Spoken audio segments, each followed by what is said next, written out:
নির্বাচনের তালিকা আরেকটু তাড়াতাড়ি হলে পরে আমার মনে হয় যে জনগণের মধ্যে এই সরকার অর্থনৈতিক সরকারের প্রতি যে আস্থা এবং যে বিশ্বাসটা দেওয়া হয়েছে সেটা আরও বেশি মজবুত। পরাজিত শক্তি যারা এখনো চুপচাপ বসে আছে, কিন্তু চুপচাপ বসে থাকলেও তারা তাদের কাজগুলো করে যাচ্ছে, কারণ তাদের কাছে আছে প্রচুর কালো টাকা। এই কালো টাকা তারা ব্যবহার করছে এবং করে এই অস্থিতিশীলতা তৈরি করে তারা তাদের যে অভীষ্ট লক্ষ্য সেই অভীষ্ট লক্ষ্যে পৌঁছতে চায়। সেনাবাহিনীকে রাজনীতির মধ্যে থাকলে পরেই দেশের যে কনস্টিটিউশনাল রাজনীতি, গণতান্ত্রিক রাজনীতিতে যে বিভিন্ন প্রতিষ্ঠানগুলো শক্তিশালী হওয়া দরকার, সেগুলো শক্তিশালী এবং স্বায়ত্তশাসিত হতে তারা সক্ষম হবে। বিশেষ করে নির্বাচন কমিশন, বিচার বিভাগ, লেজিসলেচার, আইন সংসদ, এগুলো অত্যন্ত স্বায়ত্তশাসিত হবে, শক্তিশালী হবে এবং প্রকৃত গণতন্ত্রের যে অগ্রযাত্রা, সেই অগ্রযাত্রা আরও বেশি অব্যাহত থাকবে। এবং এটা তিনি যেটা বলেছেন, পৃথিবীর বিভিন্ন গণতান্ত্রিক দেশে সেনাবাহিনী এই ধরনেরই ভূমিকা পালন করে, একেবারে নিরপেক্ষ ভূমিকা পালন করে। রাষ্ট্রের একটি প্রতিষ্ঠান হিসেবে তারা তাদের যে প্রাতিষ্ঠানিক দায়িত্ব, সেই দায়িত্ব পালন করেন। এটা তো এক্সিকিউটিভ ব্রাঞ্চ, যেটা নির্বাহী বিভাগ, তার অধীনস্থ।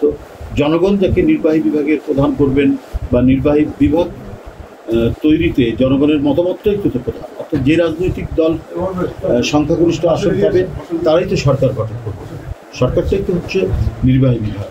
তো সুতরাং সেনাবাহিনী সেই নির্বাহী বিভাগের অধীনে কাজ করে তারা যে দায়িত্ব পালন করবেন, তারা যে কাজ করবেন, সেটা দেশের গণতন্ত্রকে অত্যন্ত শক্তিশালী করবে এবং এতে সেনাবাহিনীও শক্তিশালী।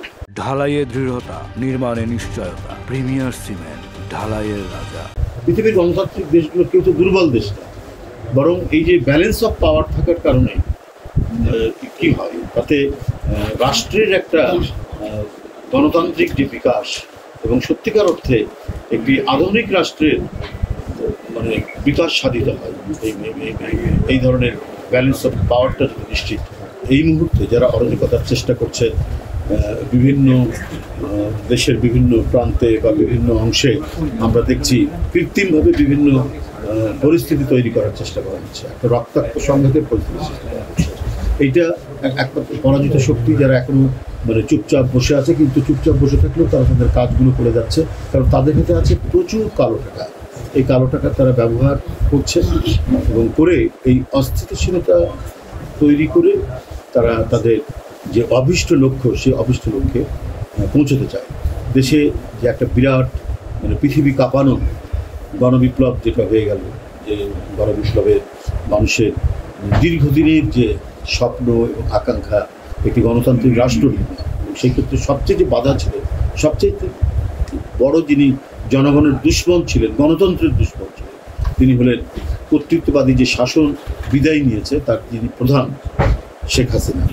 তো শেখ হাসিনার পতনের মধ্যে দিয়ে যে সম্ভাবনাগুলো তৈরি হয়েছে যে আমরা সত্যিকার অর্থেই একটি গণতান্ত্রিক রাষ্ট্র বিনির্মাণ করতে সক্ষম হব এবং গণতান্ত্রিক রাষ্ট্র বিনির্মাণ করার জন্য, এটাকে সফল করার জন্য যে উপাদানগুলি পরিপূরণ করতে হয়, সেগুলোকে যাতে আমরা যথার্থভাবে সেগুলো যদি আমরা সৃষ্টি করতে পারি, অর্থাৎ যে সংস্কারের কথা তারা বলছেন, সেই সংস্কারগুলো যদি যথার্থ অর্থেই করা হয়, অর্থাৎ বিচার বিভাগ থেকে শুরু করে সংবিধান সংশোধন থেকে শুরু করে এবং আরও যে সমস্ত সাংবিধানিক যে প্রতিষ্ঠানগুলো আছে, নির্বাচন কমিশন, সবগুলোই যাতে একটা প্রকৃত সংস্কারের মধ্যে দিয়ে প্রকৃত বহুদলীয় বহুমাত্রিক গণতন্ত্রের যে পথ চলা, সেটাকে নিশ্চিত করা সম্ভব হবে।